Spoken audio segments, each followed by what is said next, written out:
and welcome back to Community Couch Time, a daily talk show where we talk about things that are important, things that are happening in our community, in our state, in this country, and internationally.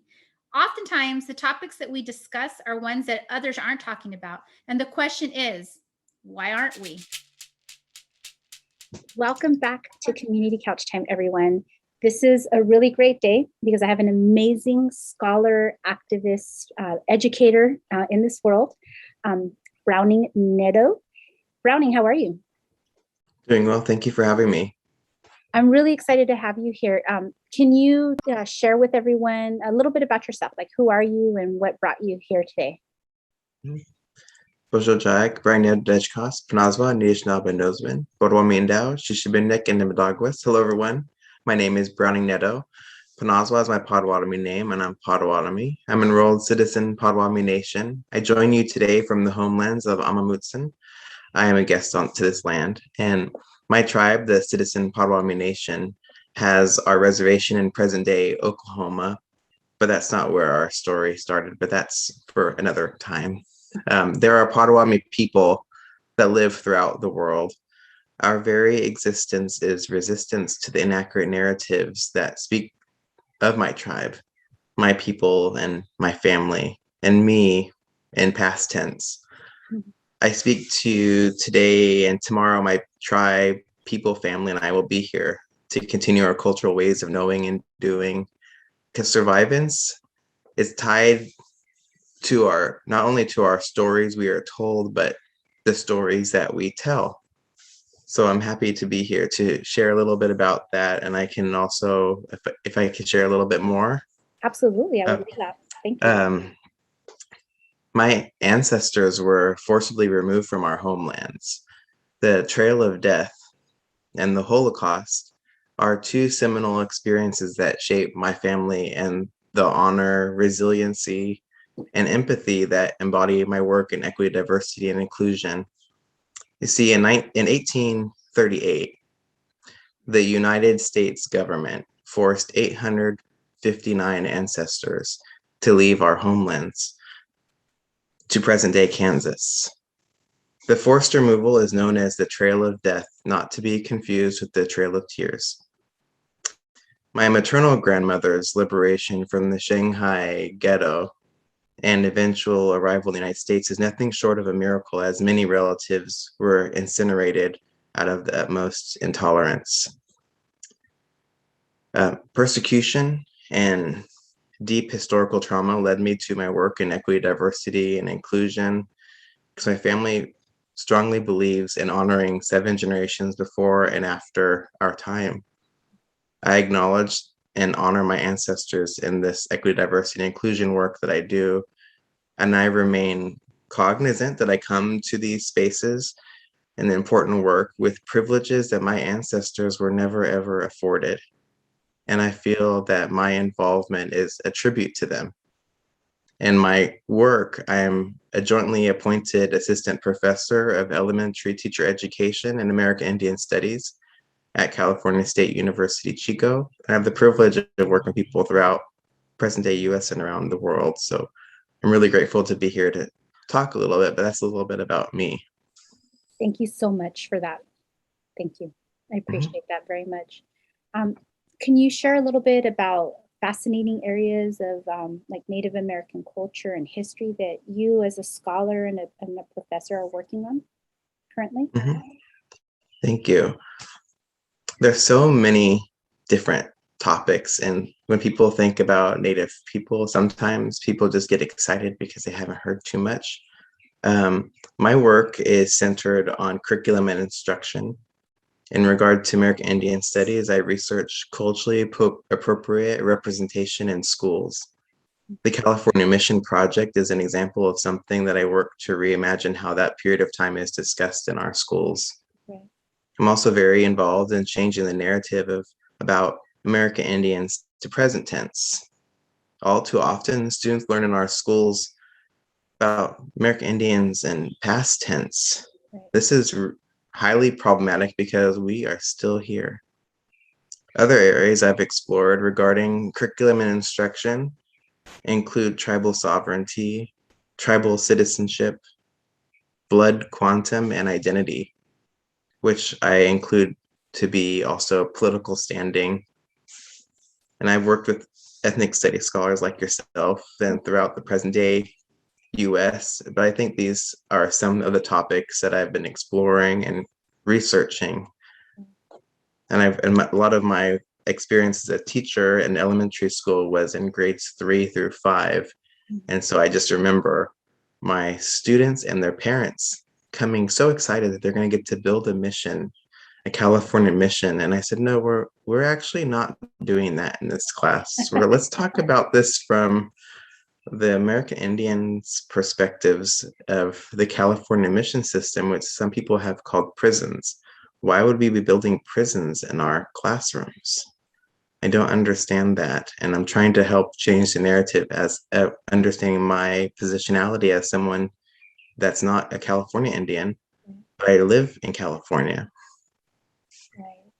Thank you. Thank you for bringing that. Yeah, very recently, my son, who's now in 8th grade, when he was in 4th grade, they put him up to the mission project, which is crazy because I remember that from way back when I was a kid, and I didn't think that even folks who aren't as like up to date on like social justice would still do that. And so what we did was we kind of flipped it a little bit, and we put narrative on the base. We put the narrative around it that had some counter information regarding that history, and it was really powerful for my young son to be able to learn like what actually has happened and not that this glorified mission history. But it was also really powerful for all of the other students in the school because they displayed them out. But it just blew my mind. And I'll be honest with you, school board member made a call to that principal, and I'm sure they're not doing that anymore. But for that 1 year, I made sure to, put some enlightenment into it. But thank you for sharing that. It's really problematic, and it's deeply seated in our public educational settings. And I've seen this and heard about this in private schools as well, because people think, well, I did this when I was that age. Right. So why don't you do this? But that's not a growth mindset. That's just a stagnant. You're doing what we did just because, but without any ethnic studies research or thinking about the peoples that we are discussing and why aren't they in the room, or why aren't they writing the curriculum that we are using in our schools, when there's a lot of work out there in regard to the curriculum that we're seeing. The adopted curriculum is written by people who are not in those populations. Not at all. So we need to elevate and amplify voices from those populations, from the different populations, including American Indians, and we're not all the same. Correct. Absolutely. Thank you for sharing that. And I'm really excited to hear that you're working in elementary education, because it's, when they're young, when our youth are young is when they really are impressionable, and they need to see themselves, and they need to see, others that are all around them, their narratives in the curriculum. So thank you so much for that work. And I know that there are going to be people watching this, some folks in the audience that are going to be early childhood educators and also elementary educators. So that's really important for them to also think about, like how powerful they can be in changing, like you said, that growth mindset, right? Growing and being much more transformational than the generation before us. When we think of that too, by the way, when we hear something and we're told that it's factual, and we are told that multiple times, it's really hard when you finally hear something the opposite. And it's challenging all these things that you've been told over and over and over again. Right. By the same people that are not the people from the communities necessarily saying this. And then when you hear it differently, like, should I go with that new knowledge, or should I go with the knowledge that's been ingrained in me over time? Right. Yeah, my whole perspective is like, for myself, like I see that there are so many issues in society, and the way that I look at it is, why would I want to be a part of, replicating that, like reproducing that? I want to be a part of transforming and liberating, us from the past, even if it is my own self that I have to liberate myself from, right? Like there are times when you start to believe and think, you have to look inside yourself and say, this may be painful. This may even be like something that you have perpetrated against, another, but you have to free yourself from that and then, make an impact on others as well, right? Like we're all in this together. Mm-hmm. Thank you for that, Browning. I also wanted to see if you could share with folks out there who are interested, who are fascinated by these topics that we're discussing right now, and would consider, maybe potentially majoring in Native American Studies or double majoring. What are some fascinating topics out there that we need more researchers working on? Mm-hmm. Thank you. I think we need more understanding and exposure to curriculum instruction regarding recognition. We hear that term a lot. What does recognition mean? And like when someone says that they're federal recognized tribe, non-federal recognized tribe, that term recognition is not something Native people have put on themselves. That's not something that we have, but what does this term recognition mean, and how does this impact American Indian identity and the impact of colonization? There's this word that I think is the word recognition that is just overlooked so often, but it's really important understanding treaties, understanding tribal sovereignty, and we need more curriculum and instruction on tribal sovereignty, specifically how being American Indian is neither a race nor an ethnicity, but we have political standing in our tribe that we're enrolled in. We're citizens of our tribe, and we're also citizens of the present day US. Right. And it's totally different from the social construct of race. Mm-hmm. And that's problematic because we see all the time when you put your little check marks on different places, it says, what are you? What do you identify as? And American Indian Alaska Native is under race. It doesn't give you any option to say anything about your citizenship in any particular tribe. And it's problematic because there should be a spot that says tribal citizenship. Right. It's something totally different. It's like saying you're in Germany or from Australia or something, right. somewhere different, but different than where we presently are sitting. Yeah. But it's all grouped together, and that's not actually accurate. Right, that's a very huge geographical area with many different peoples. Yes. Mm-hmm. All these different nations within the nation of the present day US. We're sharing in the spaces of Turtle Island, but there are many governments within this space. Yeah. And putting everyone as race or ethnicity isn't accurate. That's not saying that we're enrolled citizens anywhere besides the present day US. It's an example of colonization being endemic in society, and without us even thinking about it, we just check mark, oh yeah, that's what we are. That's what we are. Meanwhile, it's a form of erasure in the actual checking off there. Yeah, absolutely. I feel that when I see like Hispanic or like Latino also, because it's much more complex than just, peoples from south of the border. Mm-hmm. Yeah. Exactly. So I think that if people are interested in studying American Indian Studies, Native American Studies, knowing that citizenship and this construct of race needs to be unpacked more and understood more, and the idea and concepts around identity need to be understood more. And we really have to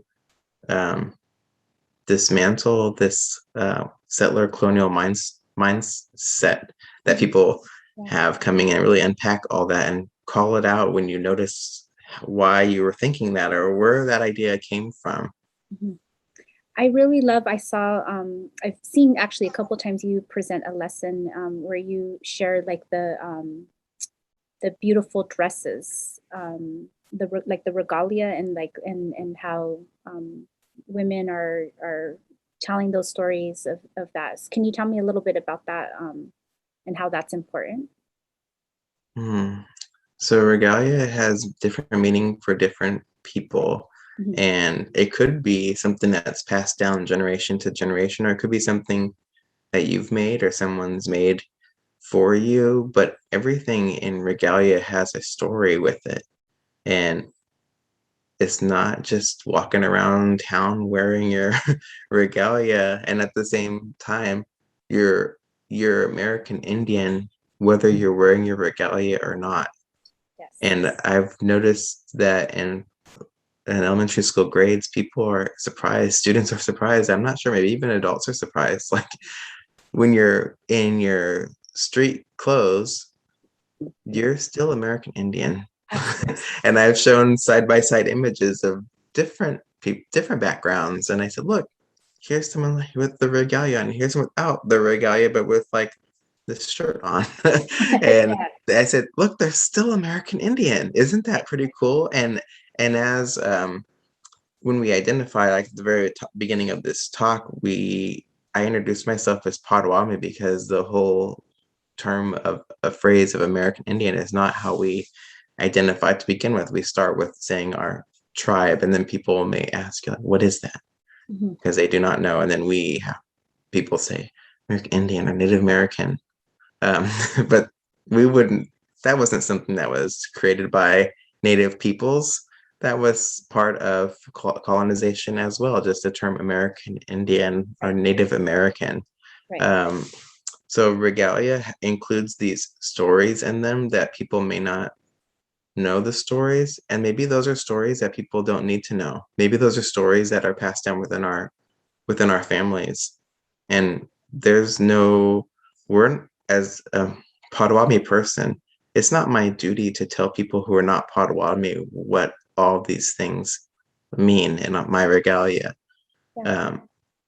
And people will ask, and people will take photos when asked not to take photos of things. And maybe those stories are not for them to be told or heard, but those are stories for Potawatomi people to be sharing and passing down. But Yeah. regalia holds special meanings, and they're different patterns, and you can see different. They happen from different places. Like the woodland design might tell you where the place is connected to the place of the tribe. Right. Um, just like our language is connected to place as well. Yeah. Thank you so much, Browning. It has been wonderful. And honestly, I wish we could, talk for several more hours because this is really powerful. And so once again, I just want to thank you for being here. And is there anything else you'd like to say before we say goodbye? Thank you for inviting me here, and I hope folks have heard something that inspires them to research further. What a special opportunity to speak to such a thoughtful individual about important topics in Native studies, politics, and culture.